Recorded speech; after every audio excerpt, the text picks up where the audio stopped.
Good morning. तो आज हम अभी जोगिंदर नगर में ही हैं और आज हम जा रहे हैं यहाँ पे एक मछियाल की मछियाल ना मछियाल। तो यहाँ पे बताते हैं कि यहाँ पे जो मछली हैं ये एक तरह से भगवान जी का रूप है, देवता रूप है। तो जब यहाँ तक आए हैं तो फिर उनके दर्शन भी कर लेते हैं। एक्चुअली हमने कल शाम को जब हम रोड से आते जाते हैं लेकिन तब जा नहीं पाए क्योंकि बहुत अंधेरा हो गया था। तो फिर हमें मछलियाँ वो दिखनी नहीं थी, तो हमने सोचा कि आज सवेरे हम जाते जाते और उनके दर्शन करते हुए चलते हैं। तो आज हम अभी जा रहे हैं मछियाल और फिर उसके बाद यहाँ से थोड़ी दूर 15-20 किलोमीटर पे मेरी एक और फ्रेंड है, पास जाएंगे। तो चलिए अभी चलते हैं मछियाल। अभी हमारे साथ राजेश जी जाएंगे, मीना जाएगी और आज उनका बेटा भी जा रहा है हमारे साथ। मुझे अभी पता चला कि आज हमारे साथ दीदी भी जा रही हैं। पहले मुझे दीदी का पता नहीं था, अभी दीदी ने बोला कि मैं भी जा रही हूँ आप लोगों के साथ। दीदी बोल रही मंदिर है ना इसलिए मैं भी चलूँगी तुम्हारे साथ। तो चलिए फिर अब निकलते हैं, काफ़ी देर हो गई है अभी। आज हम दोनों अपनी गाड़ी में जा रहे हैं और राजेश जी की फैमिली राजेश जी के साथ है। अभी वो लोग पीछे किसी काम से रुके हुए हैं और हम लोग गाड़ी में पेट्रोल भरवा लेते हैं। तो हम अभी आगे निकल गए हैं। मछियाल में नया पुल बनाने का काम चला हुआ था, उसकी वजह से बहुत मशीनें लगी हुई थी और बहुत शोर हो रहा था। वहाँ पे आपस में बात कर रहे थे तो भी सुनाई नहीं दे रहा था।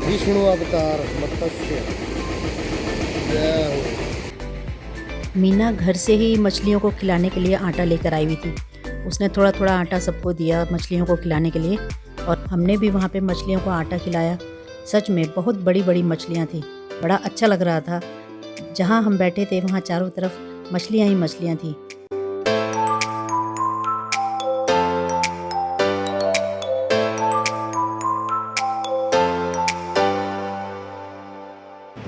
मछियाल में दर्शन करने के बाद अब हम यहाँ पे मंदिर में आए हैं दर्शन करने। तो यहाँ भी दर्शन कर लेते हैं। देखिए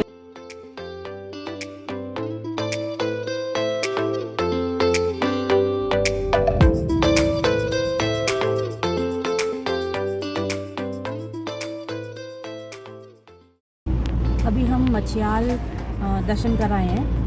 वहाँ पे हमने बहुत बड़ी बड़ी मछलियाँ थी, उनको हमने वहाँ पे आटा खिलाया। वहाँ की मछलियों को देवता स्वरूप मान के पूजा जाता है और वहाँ पे मछियाल देवता का मंदिर भी था, तो वहाँ भी हमने दर्शन कर लिए हैं और बड़ा अच्छा लगा। तो ये जो मछियाल है ये जोगिंदर नगर से करीब 6 किलोमीटर दूर है। तो अब जब हम जोगिंदर नगर आए थे तो हमने सोचा कि इतनी अच्छी जगह, पवित्र जगह बिल्कुल नज़दीक है, तो वहाँ भी चलते चलते दर्शन कर लेते हैं।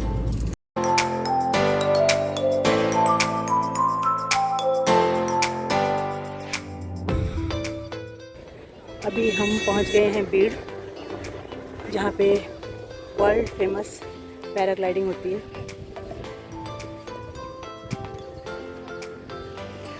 पैराग्लाइडिंग तो हम नहीं करेंगे क्योंकि बहुत डर लगता है, लेकिन हम यहाँ देखने जरूर आए हैं। जी आप भी देखिए। आप सोच रहे होंगे कि अपनी फ्रेंड के पास जाते जाते हम यहाँ भीड़ में कैसे पहुँच गए।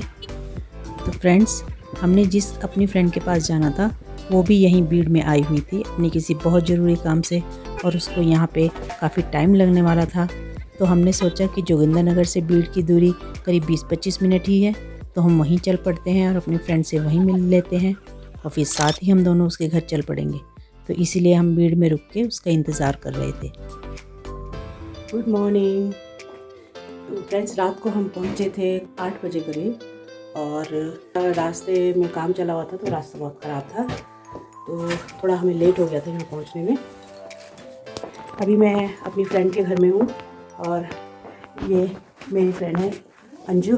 हम बहुत पुरानी फ्रेंड्स हैं, करीब 30 साल पुरानी हमारी दोस्ती है, शादी के टाइम से। हाँ तो अंजू के घर में हम रात को रुके थे। तो अभी हम चंबा के लिए निकल रहे हैं और ये अंजू के मम्मी जी हैं।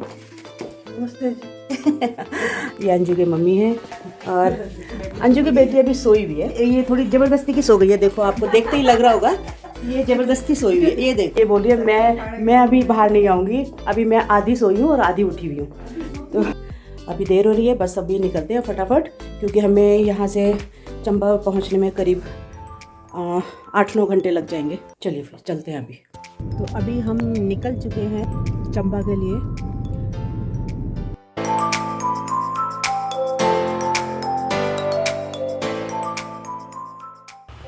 ये पीछे आप देख रहे हैं, ये सारे चाय के बगीचे हैं।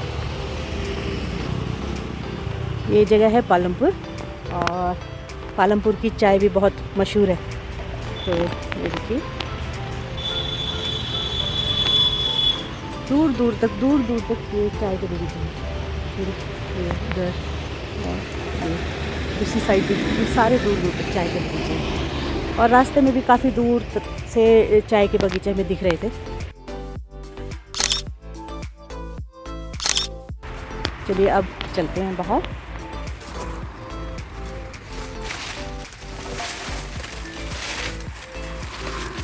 ये सामने दिख रहा है ना, ये पूरा धौलाधार पर्वत है। ओह हाँ, वो ये देखिए, ये देखिए, ये सारे धौलाधार पर्वत है। ये पीछे यहाँ से यहाँ तक, और उससे भी आगे तक है।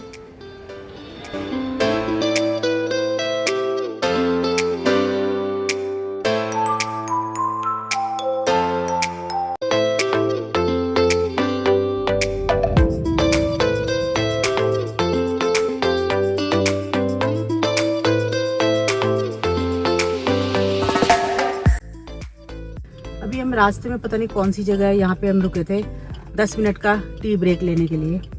तो चाय पी ली है, काफ़ी देर हो गई थी हमें चले हुए, तो हमने सोचा थोड़ी देर रोक लेते हैं, रेस्ट भी हो जाएगा, चाय भी पी ली जाएगी। तो चलिए कौशल साहब आप।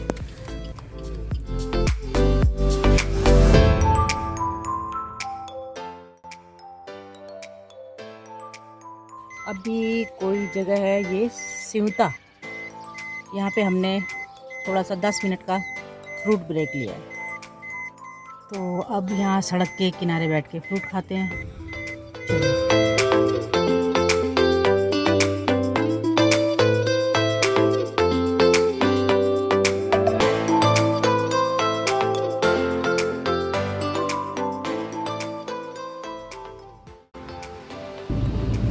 अभी हमने वो सड़क जो दिख रही है ना, वो सड़क जो दिख रही है, उस सड़क से जाना है।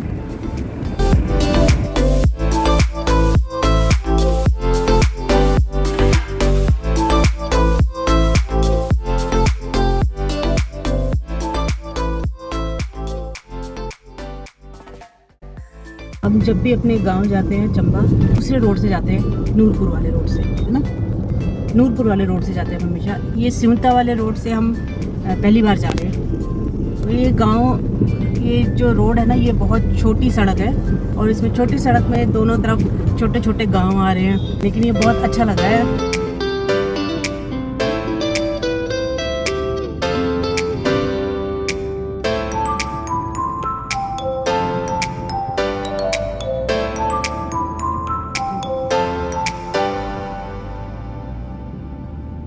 ये क्या चीज़ है। हम बस अब पहुंचने वाले हैं लाड़ू गांव। और देखिए, यहाँ हमें रास्ते में बीच में एक बहुत अच्छी चीज़ दिखाई दी, आपको भी दिखा देती हूँ मैं। मिट्टी के पहाड़ है ना, तो जब इनमें बारिश पड़ती है तो इस तरह से शेप ले लेते हैं। ये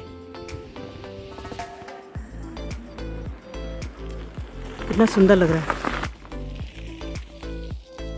ऐसी ही कुछ चीज़ें हमने, जब हम लद्दाख ट्रिप पे गए थे ना, वहाँ भी हमने देखी थी।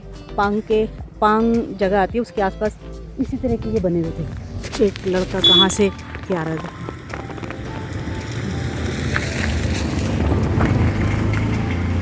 देखो कितने मज़े से ये चलता हुआ आ रहा है ऊपर से। डर नहीं लगता ऐसे भागते भागते आ रहा है ऊपर से? आदत है ना।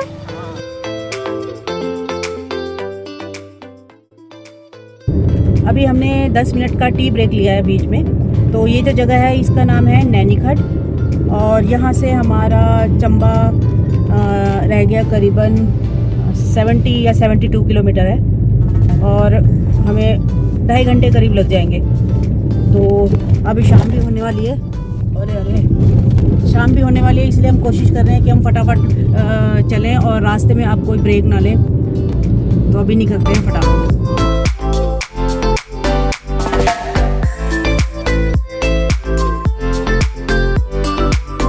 कहने को तो हमने बोल दिया कि अब हम फटाफट निकलते हैं और सीधा आपको घर ही मिलेंगे, लेकिन जब रास्ते में इतने सुंदर आपको नज़ारे देखने को मिल रहे हैं तो आपका मन ज़रूर करेगा कि यहाँ थोड़ी थोड़ी देर रुकें और इन नज़ारों का आनंद लें। तो हमने भी वही किया। इतने सुंदर नज़ारे हमें दिख रहे थे तो हम भी थोड़ी थोड़ी देर रुककर इनका आनंद ले रहे थे। और आखिर में वही हुआ, हम अभी चंबा पहुँचे ही नहीं थे कि अंधेरा हो गया था और थोड़ी देर में हमें घर से फ़ोन आया जिसने हमें सोच में डाल दिया कि अब क्या करें। अभी बज गए हैं शाम के 6:30 और अभी घर रह गया है करीब 10-12 किलोमीटर। लेकिन अभी हमें बताया कि उससे पहले ना, घर आने से पहले एक छोटा सा पुल आता है, बोले वहाँ पे थोड़ा सा ब्लास्टिंग हो रही है, पत्थर वगैरह गिर रहे हैं, तो ध्यान से आना। और अगर ज़्यादा ही कुछ होगा तो फिर हमें उससे पुल क्रॉस करने से पहले ही होटल्स वगैरह हैं, फिर रात तो वहाँ हमें रुकना पड़ेगा अगर ज़्यादा ब्लास्टिंग होगी तो। अब देखो क्या होता है आगे जाके। वैसे तो बोल रहे हैं कि अभी थोड़ा रास्ता क्लियर कर रहे हैं, लेकिन थोड़ा सा डर है कि कहीं पत्थर ना गिर रहे हैं ऊपर से। तो अभी देख लेते हैं, अगर पुल खुल जाएगा तो हम आगे निकल जाएंगे, और अगर पुल नहीं खुलेगा तो हमें फिर उससे पहले ही कहीं होम स्टे या होटल देख के वहाँ रुकना पड़ेगा।